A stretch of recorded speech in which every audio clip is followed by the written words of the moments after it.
is late. There were circumstances, it can't be helped, but this is the angry anime fan, the despair reviewer. First of all, this is the fairy tale chapter 100, quest 17. And first of all, most is the fact that we see a picture of Gajiel busting Levy for buying something in a bookstore. And what is she buying? Well, it looks like a mother holding a baby. Is that meant to once again confirm that yes, she is pregnant? Either way, in this chapter, Team Natsu rows away on a very small boat, mind you, and yeah, it's pretty cramped. So they Exido has to carry the dragon slayers, seeing that they well cannot stand the riding on the boat. But then they see smoke in the fact in the village. And you all remember last time the water dragon god awakened, and he suddenly became very mad. Well, now it seems that it's going to be a little bit more tricky than that, as Team Natsu managed to get to the place. They see the dragon god in his dragon form, and let me tell you, wow, that looks amazing. He almost reminds me a little bit of Leviathan from the Final Fantasy series. Even Natsu says that the dragon is bigger than Igneel was, which is saying something. Igneel was, after all, a dragon, a flame dragon king. But it's then that things get a little bit more interesting, as the girl that had long since served the water god appears and is revealed that she is to blame truly for everything that is happening here, because it turns out that the water dragon god hasn't lost his power. No, there's something else entirely. So in the end, it shows that the dragon guild were wrong. It wasn't like the dragon king had lost his power. No, it's a little bit. He has lost his self-control, because the secretary, who has always been by the water dragon god for since forever, has always felt honored because that has been her duty. However, the dragon god has begun to feel like his powers is running out. It's worth noting that even in here, when he still had his power, he mentioned that he felt like his power was running out, which meant that perhaps then another sign of why the dragon gods have to be well defeated, because all of their powers are too uncontrollable for them anymore. There's no explanation on exactly why, but either way, she didn't want to hear that, because after all, she has served him for a long time and she's indebted to him. However, so she contacted the White Mage cult, because she has heard that there was someone who has a power that allowed them to erasing powerful magic and change everything to white. She wanted this white mage to steal the power of the water god dragon, and if she did that, then he will lose his magic, and the people could live normally, and even the water god could live as a normal human. However, it turns out that the white mage, which we all know is a separate entity now of Toka, didn't steal the power. No, she stole something entirely else. Um, Yeah, because according to him, no, according to the secretary, sorry, I forgot her name, is the power was stolen, but not the magic power. What the white mage stole from the water god was the power of restriction, basically implying that the water dragon god can no longer hold back his power, nor can he hold back his reason.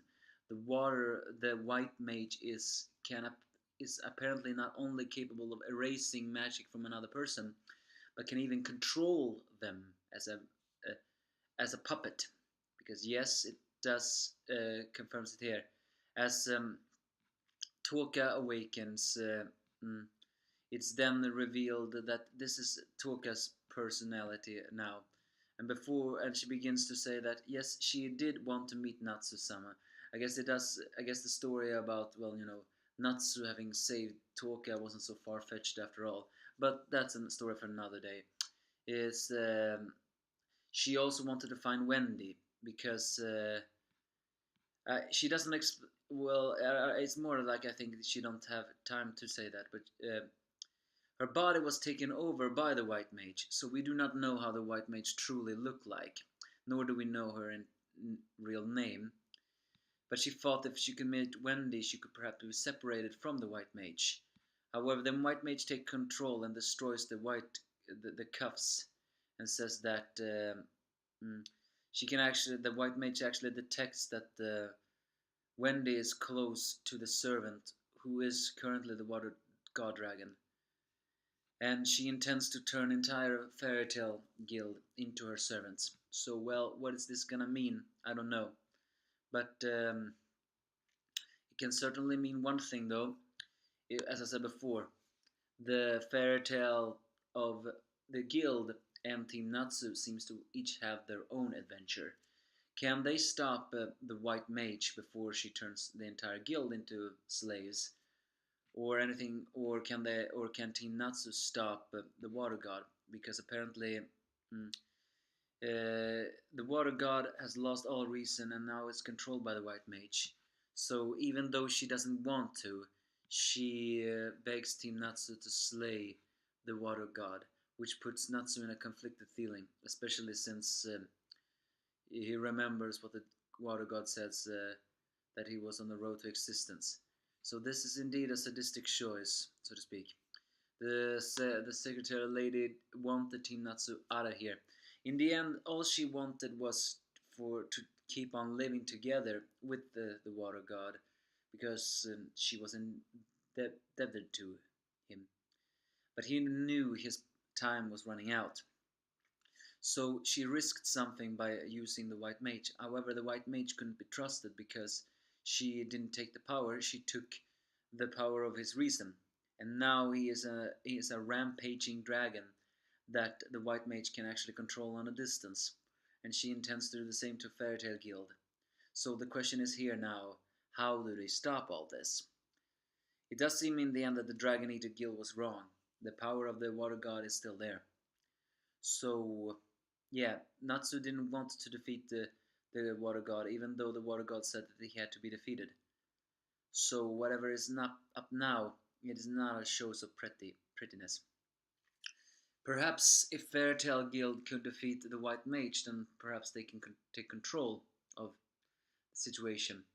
But if they cannot, then Team Natsu has no other choice but to slay the Water Dragon God right here and now. Either way, it will be a losing battle on either side, because that means that someone will still be emotional. So, what is the choice? Who knows? But the Water God also dropped another interesting thing in this chapter.